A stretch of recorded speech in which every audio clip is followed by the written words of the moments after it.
ہر روز کے ماہ شعبان کے عمل دن میں کسی وقت بھی یہ عمال کر سکتے ہیں۔ سب سے پہلا عمل یہ ہے کہ آپ ہر روز کم از کم 1000 مرتبہ یا 100 مرتبہ محمد وآل محمد پہ درود پڑھیں، یکم شعبان سے لے کر 30 شعبان تک۔ اس کے علاوہ روزانہ 70 بار استغفر اللہ و اسألہ التوبہ،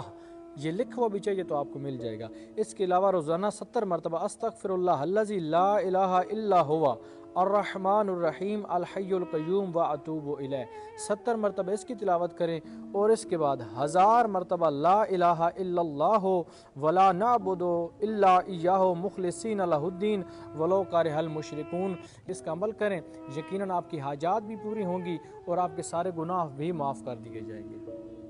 بسم اللہ الرحمن الرحیم۔ مولا امیر علیہ السلام کا یہ عمل ہے، میں نے جتنے بھی لوگوں کو دیا ہے 95% سے زیادہ لوگوں نے مجھے خود بتایا ہے کہ ان کے ہاں اولاد ہوئی ہے، اور بعض افراد ایسے ہیں جنہوں نے کہا 7 سال 9 سال 8 سال اولاد نہیں ہوئی، اور اس عمل کے بعد مولا امیر علیہ السلام فرماتے ہیں جس کی اولاد نہیں ہوتی، جس کی اولاد نہیں ہو رہی، تو وہ فجر کی نماز کے بعد، یعنی فجر کو اول وقت پڑھیں گے یا وقت پہ پڑھیں گے، قضا نہیں کریں گے، فجر کی نماز کے بعد 41 مرتبہ 41 ٹائم سورہ فاتحہ سورہ الحمد پڑھیں، بسم اللہ سمیت، بسم اللہ کے بغیر نہیں، سورہ الحمد 41 دفعہ پڑھیں گے 40 دن مسلسل، اگر ایک بھی دن مس ہو جائے پھر دوبارہ شروع کریں، 40 دن مسلسل 41 مرتبہ سورہ فاتحہ کا عمل کریں گے، یا شوہر یا بیوی چاہے جس بھی حالت میں ہو اس کو کر سکتے ہیں، اور لیکن کرنا ہے طلوع آفتاب سے پہلے، یعنی بیلت طلوع عین، فجر کے بعد اور سورج نکلنے سے پہلے کے درمیان کسی بھی ٹائم اس کو پڑھیں گے، انشاءاللہ تعالی اولاد ہوگی۔